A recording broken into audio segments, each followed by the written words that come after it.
Good morning students. हमारा आज का टॉपिक है पियाजेस मॉरल डेवलपमेंट थ्योरी। पियाजे का नैतिक विकास का सिद्धांत।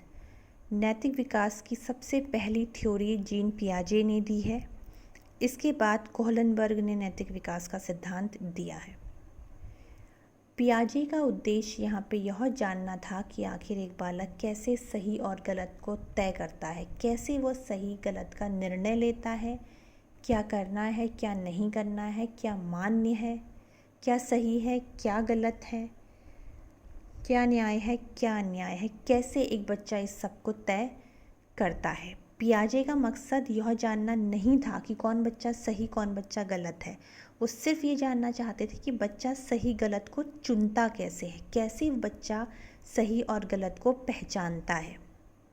इसके लिए पियाजे ने अलग अलग उम्र के बच्चों के ऊपर शोध किया। उसने अलग अलग उम्र के बच्चे लिए और उन बच्चों को वह कहानियाँ सुनाते थे और उस कहानियों के आधार पे फिर वह बच्चे से उनकी राय जानते थे और इसी आधार पे उन्होंने अपना यह सिद्धांत दिया है। वो हमेशा बच्चों को 2 प्रकार की कहानियाँ सुनाते थे। उन कहानियों को सुनने के बाद बच्चा जो भी राय देता था उसके आधार पे उन्होंने तय किए कि कैसे बच्चा सही गलत को डिसाइड करता है। नैतिकता होती क्या है? समाज के कुछ नियम होते हैं, मान्यताएं होती हैं जिनके हिसाब से ही एक बालक को व्यवहार करना होता है। यही नियम, यही मूल्य, यही मान्यताएं नैतिकता होती है। सही गलत को डिसाइड करना, क्या करना है क्या नहीं करना है, क्या न्याय है क्या अन्याय है, इस सब को तय करना नैतिकता है।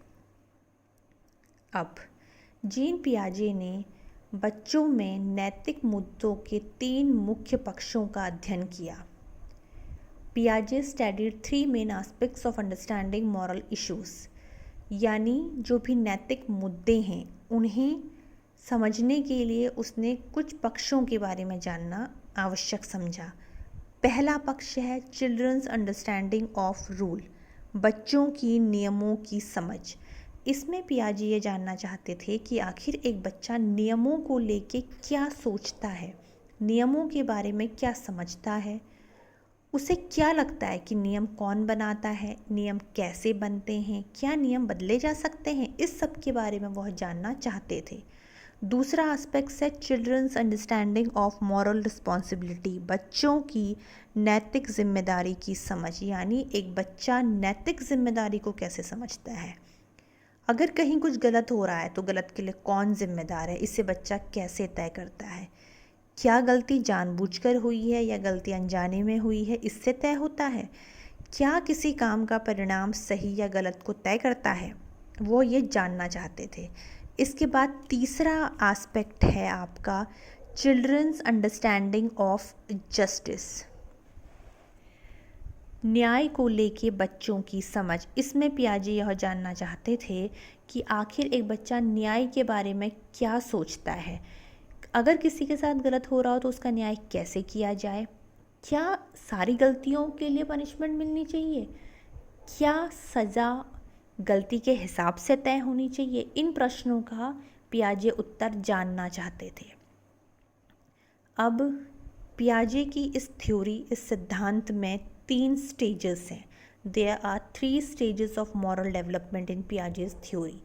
पहली स्टेज है आपकी प्री मॉरल स्टेज। इस स्टेज में 0 से लेके 5 साल तक के बच्चे आते हैं। अब जैसे कि आप अच्छे से जानते हैं 0 से 5 साल तक के बच्चे को सही गलत नैतिक मूल्यों की कोई समझ नहीं होती, उनका मॉरल सेंस शून्य होता है, यानी मॉरल्स के बारे में ना जानकारी है, ना ज्ञान है, ना पता है ये मॉरल्स क्या होते हैं। इसके बाद आती है आपकी स्टेज 2 और स्टेज 3। यहाँ पे मैंने स्टेज 2 और स्टेज 3 एक कंपैरिजन के फॉर्म पे आपको समझाने की कोशिश करी है। स्टेज 2 में जैसे कि आप देख रहे हैं 5 से 9 साल के बच्चे आते हैं और स्टेज 3 में 9 से 10 साल के बच्चे आते हैं। हेटेरोनॉमस स्टेज को आप बाहरी नैतिकता भी कह सकते हैं और ऑटोनॉमस स्टेज को आप आंतरिक नैतिकता भी कह सकते हैं। पहले हम हेटेरोनॉमस स्टेज को देखते हैं। हेटेरोनॉमस स्टेज में बच्चा यह मानता है कि नियम बाहर से आते हैं, कोई बाहरी सत्ता है जो नियम बनाती है, जैसे कि हमारे पेरेंट्स, टीचर्स, भगवान, समाज, ये सब नियम बनाते हैं। क्योंकि ये नियम एक बाहरी सत्ता बनाती है, इसीलिए इन नियमों को तोड़ा नहीं जा सकता है, इन नियमों को बदला नहीं जा सकता है। और ये बच्चे ऐसा मानते हैं कि जो भी सज़ा मिलनी चाहिए, पनिशमेंट मिलनी चाहिए, अगर नियमों को तोड़ते हैं तो वो परिणाम के आधार पे मिलनी चाहिए। यानी आपने कोई काम करा, उसका जो परिणाम है उसके आधार पे आपको पनिशमेंट दी जानी चाहिए। वही ऑटोनॉमस स्टेज को आंतरिक नैतिकता कहते हैं। इसमें यह माना जाता है कि नियम हमारे खुद के होते हैं, हमारे स्वयं के नियम होते हैं, हम अपने स्वयं अपने नियम बनाते हैं। क्योंकि हम स्वयं नियम बनाते हैं, इसीलिए हम नियमों को बदल भी सकते हैं। इसमें पनिशमेंट आपको आपके इरादों के हिसाब से दी जाती है। यानी आपने कोई काम करा, आपसे वो गलत हो गया, पर आपका इरादा सही है तो आपको पनिशमेंट नहीं दी जाती है। इसे हम ऐसे समझ सकते हैं, मान लीजिए दो बालक हैं, एक बालक x और एक बालक y। जो बालक x है वो एक कमरे के अंदर जाता है, उस कमरे के दरवाजे को जोर से खोलता है। उस दरवाजे के पीछे मान लीजिए 10 ग्लास रखे हुए हैं और वो बच्चा नहीं जानता है कि दरवाजे के पीछे ग्लास है। दरवाज़ा खोला, सारे के सारे ग्लास टूट जाते हैं। अब यहाँ पे 10 ग्लास का नुकसान हुआ है, पर बच्चा नहीं जानता था। दूसरी कहानी देख लेते हैं। दूसरी कहानी में एक बच्चा है वाई। उस वाई के भाई ने मान लीजिए उसका बैट कहीं पर छुपा दिया और उसका बैट ऐसी जगह छुपाया है जिसके आगे से एक ग्लास रखा हुआ है। यानी सामने एक ग्लास है, उसके पीछे बैट है। अब वाई जाता है, उसे पता है कि अगर वो बैट को निकालेगा तो ग्लास टूट जाएगा, पर उसके बाद भी वो उस बैट को निकालता है और यहाँ पे एक ग्लास का नुकसान हो जाता है।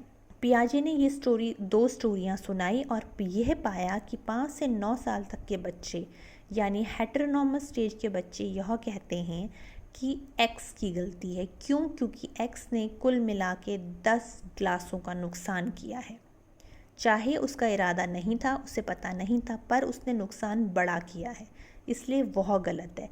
जबकि ऑटोनॉमस स्टेज के बच्चे ये कहते हैं कि नहीं, वाई की गलती है, क्योंकि चाहे वाई ने एक ही ग्लास का नुकसान किया है, बट वाई अच्छे से इस बात को जानता था कि अगर वो बैट को लेगा तो ग्लास टूट जाएगा।